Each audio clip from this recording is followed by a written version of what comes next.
علیکم ورحمۃ اللہ وبرکاتہ۔ الحمد للہ الذی کفى وسلام علی عباده الذین اصطفى، اما بعد۔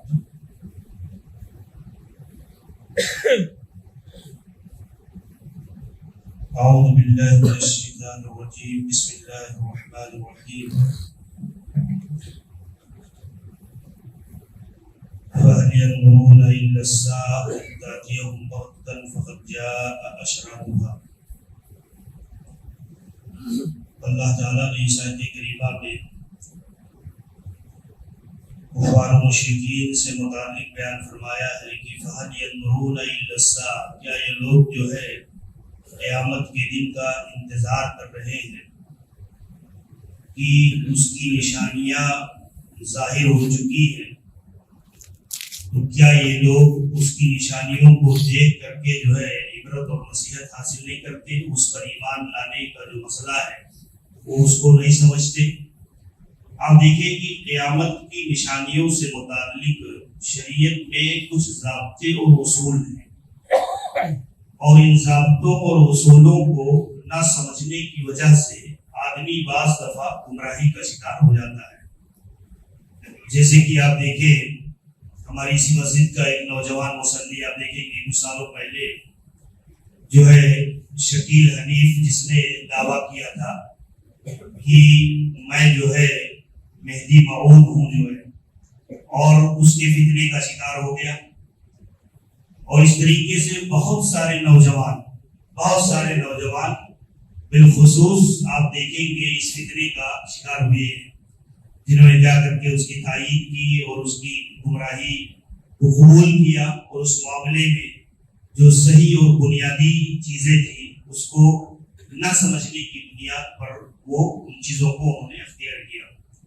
اسی لیے علماء نے اس باب میں کھول کر کے ایک چیزوں کو بیان کیا ہے، اس کی تشریحات کی ہے کہ قیامت کی جو نشانیاں ہیں وہ نشانیاں، اس کا علم عوام الناس کو بھی ہونا چاہیے، عام آدمی کو بھی سمجھنا چاہیے کہ اس باب میں کتاب و سنت کے جو اصول، جو ذرائع، جو کتاب و سنت کے قواعد ہیں وہ قاعدہ سمجھنا چاہیے۔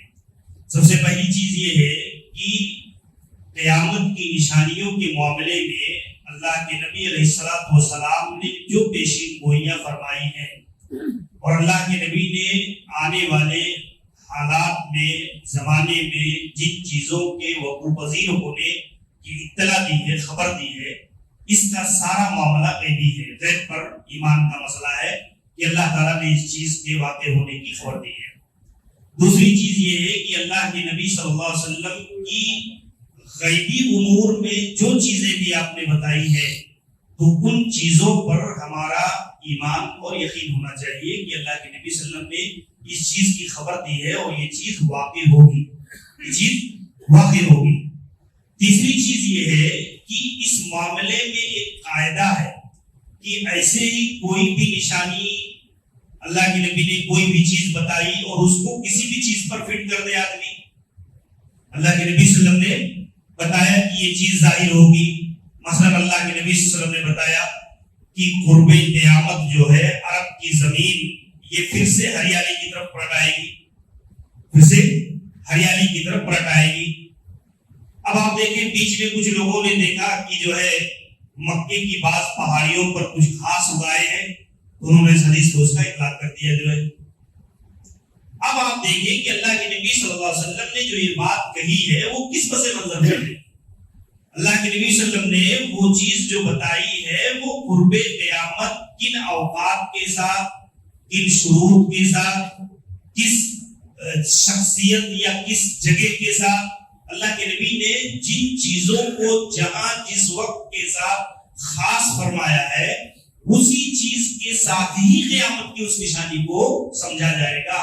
ایسا نہیں کہ کسی بھی چیز کو دیکھ لیا اس پر، جیسے حمید الدین خان جو ہے آپ دیکھیں، وحید الدین خان جو ہے آپ دیکھیں گے ہندوستان کے معروف اسکالر تھے، ابھی انتقال ہوا کچھ دنوں پہلے ان کا۔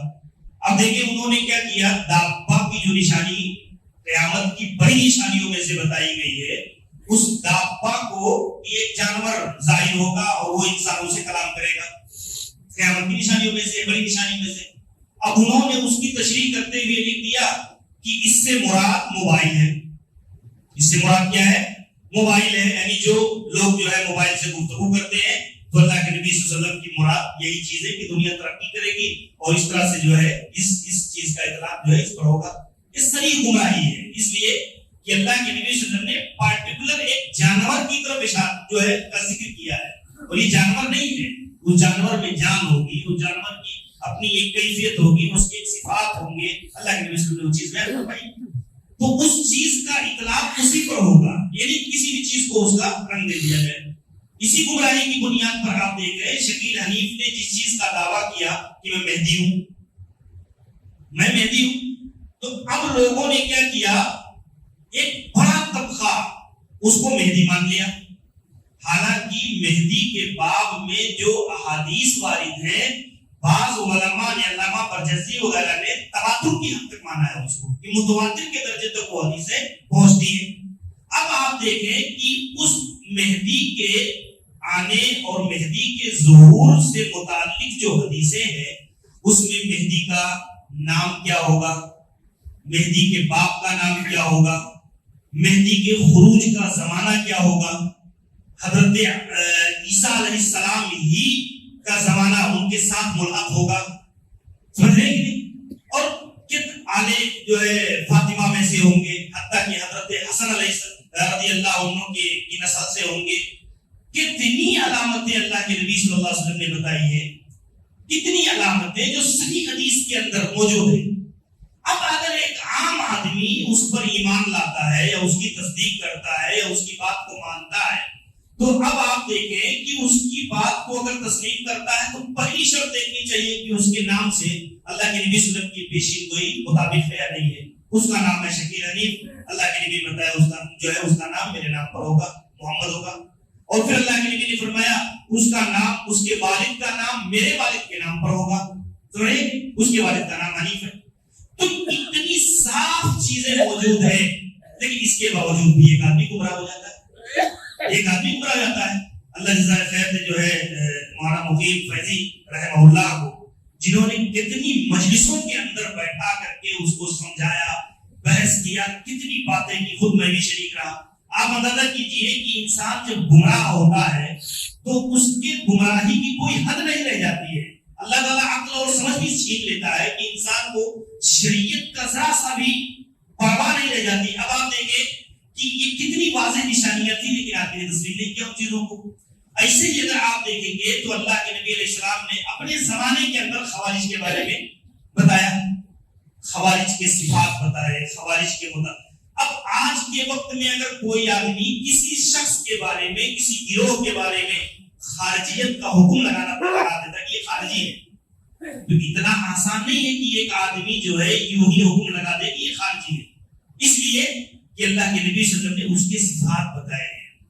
ان صفتوں کو جب تک اس کے اندر آپ دیکھیں علامہ ابن تیمیہ رحمہ اللہ کو, کہ علامہ ابن تیمیہ رحمہ اللہ سے تاتاریوں کے متعلق پوچھا گیا کہ ان کو خوارج میں شمار کیا جائے یا نا, امام ابن تیمیہ رحمہ اللہ نے کہا کہ نہیں, ان کو خوارج میں شمار نہیں کیا جا سکتا ہے. ایسے ہی آپ دیکھیں بعض اور گروہوں کے متعلق جو بدعتی تھے ان کے متعلق پوچھا گیا تو کہا کہ نہیں, ان پر خوارج کا حکم نہیں لگایا جائے گا. تو اتنا احتیاط برتتے تھے. اسی طور پر جو ہے آپ دیکھیں دجال کا فتنہ ہے, دجال کے فتنے سے متعلق اللہ کے نبی نے واضح طور پر کتنی حدیثوں کے اندر پیشین گوئی فرمائی ہے, اور اس میں کوئی شک نہیں ہے کہ قیامت کی بڑی نشانیوں میں سے اس کا ظہور یقینی ہے. تو ہم عوامت الناس کے لیے لازم ہے کہ اللہ کے نبی نے جن چیزوں کی خبر دی ہے اس پر ایمان لانا یہ واجبات میں سے ہے, اس کا انکار کرنا یہ کفر ہے. اللہ کے نبی صلی اللہ علیہ وسلم نے چونکہ اس کی خبر دی ہے, صحیح حدیث سے اس کا ثبوت موجود ہے, اس کی بنیاد پر اس پر ایمان لایا جائے گا.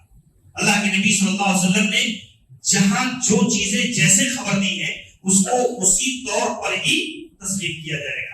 اسی لیے آپ دیکھیں علماء لکھتے ہیں اس معاملے میں خصوصیت کے ساتھ عقیدہ, چونکہ عقیدے کا مسئلہ ہے, اس کے بارے میں وہ لکھتے ہیں کہ یجب الایمان بکل ما اخبر به رسول اللہ صلی اللہ علیہ وسلم. اللہ کے نبی صلی اللہ علیہ وسلم نے ایسے حالات کے بارے میں جن جن چیزوں کی خبر دی ہے اس پر ایمان لانا یہ واجب ہے، اس پر ایمان لانا واجب ہے۔ اور پھر انہوں نے ذکر کیا مثلا خروج الدجال، دجال کا خروج، حضرت عیسیٰ ابن مریم علیہ السلام کا نزول جو ہے، وقتلہ لہ، اور دجال کا انہیں قتل کرنا، یعنی حضرت عیسیٰ علیہ السلام ہی دجال کو قتل کریں گے۔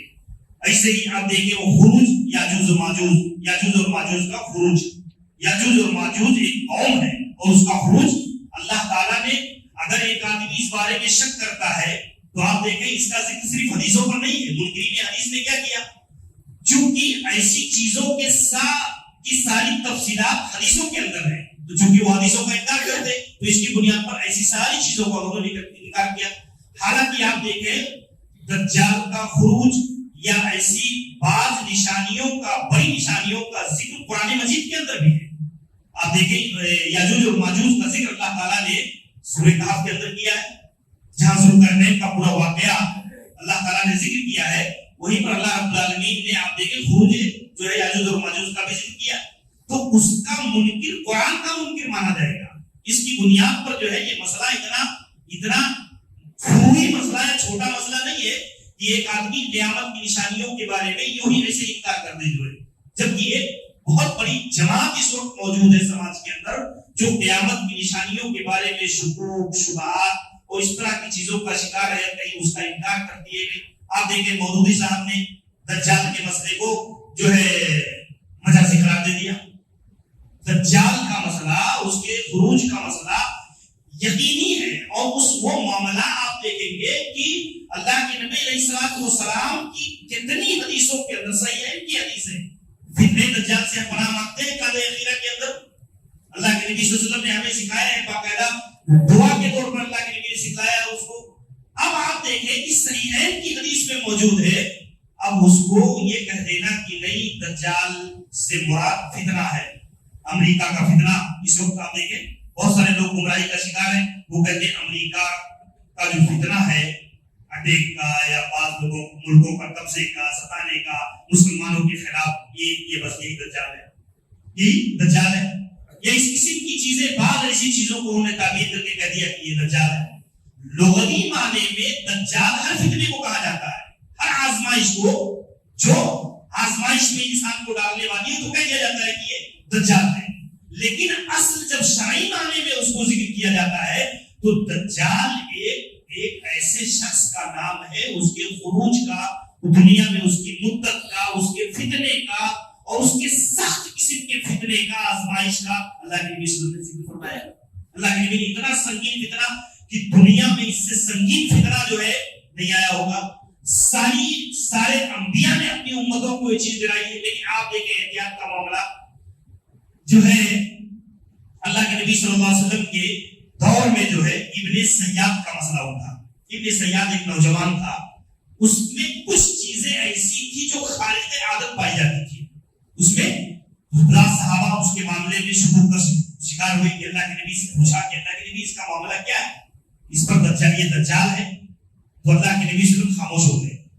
آپ دیکھیں نبی ہے لیکن اللہ کے نبی نے فوراً حکم نہیں لگا اس کے اوپر کہ یہ دجال ہے، اللہ کے نبی صلی اللہ علیہ وسلم خاموش ہوئے۔ اس کے بعد آپ دیکھیں اللہ کے نبی نے خاموش رہے اور اس کے بعد انتظار کرتے رہے، پھر اس کا ایک ایک معاملہ اللہ کے نبی پر واضح ہوا اور پھر اللہ کے نبی نے بتایا کہ یہ دجال نہیں ہے، یہ دجال نہیں ہے۔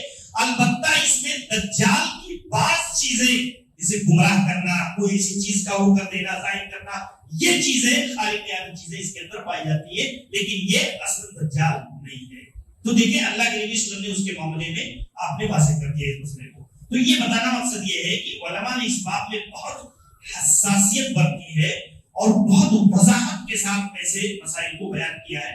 آدمی کو دجال کے فتنے کے معاملے میں اور اس قسم کے جو قیامت کی نشانیاں ہیں اس کے معاملے میں اٹکل بچوں اور عقلی چیزوں کو لگا کر کے اس کا قیاس نہیں کرنا چاہیے، بلکہ اس معاملے میں جو نصوص شرع سے جو چیزیں ثابت ہیں اور جو چیزیں سمجھ میں نہیں آتی ہیں اس سلف کے آرا کے اقوال میں دیکھنا چاہیے۔ صحابہ نے کیا سمجھایا اس حدیث سے، صحابہ نے کیا سمجھا؟ مثلا اللہ کے نبی نے کہا کہ کرنو شیطان کی دو سیغیں ظاہر ہوں گی، شیطان کی دو سیغیں ظاہر ہوں گی۔ اب آپ دیکھیں بدعتیوں نے کیا کیا، اس حدیث کو لے جا کر کے سعودیہ کے اوپر فٹ کر دیا، سعودی کے اوپر فٹ کر دیا اور آج تک وہ اسی کے رد پر لگے ہوئے. جبکہ آپ دیکھیں اللہ کے نبی نے اس سے مراد عراق کی طرف اشارہ کیا. عراق کی سرزمین کو اللہ کے نبی صلی اللہ علیہ وسلم نے وضاحت کے ساتھ بعض حدیثوں کے اندر موجود ہے کہ اللہ کے نبی نے نجد کا جو یہ فتنہ جس سے دو سیکھ ظاہر ہوں گے آپ دیکھیں اس سے اللہ کے نبی نے عراق کی طرف اشارہ کیا. تو اس قسم کی بعض ایسی حدیثیں بھی ہیں جس پہ لوگوں نے منمانی تعویلات اور تشریحات کی. اللہ تعالیٰ ہمیں صحیح سمجھتے اور صحیح طور پر کتاب و سنت کی روشنی میں چیزوں کو سمجھنے کی توفیق عنایت فرمائے اور ایسی قسم کی بدعات اور اس طرح کی چیزوں سے اللہ ہماری حفاظت فرمائے. السلام علیکم.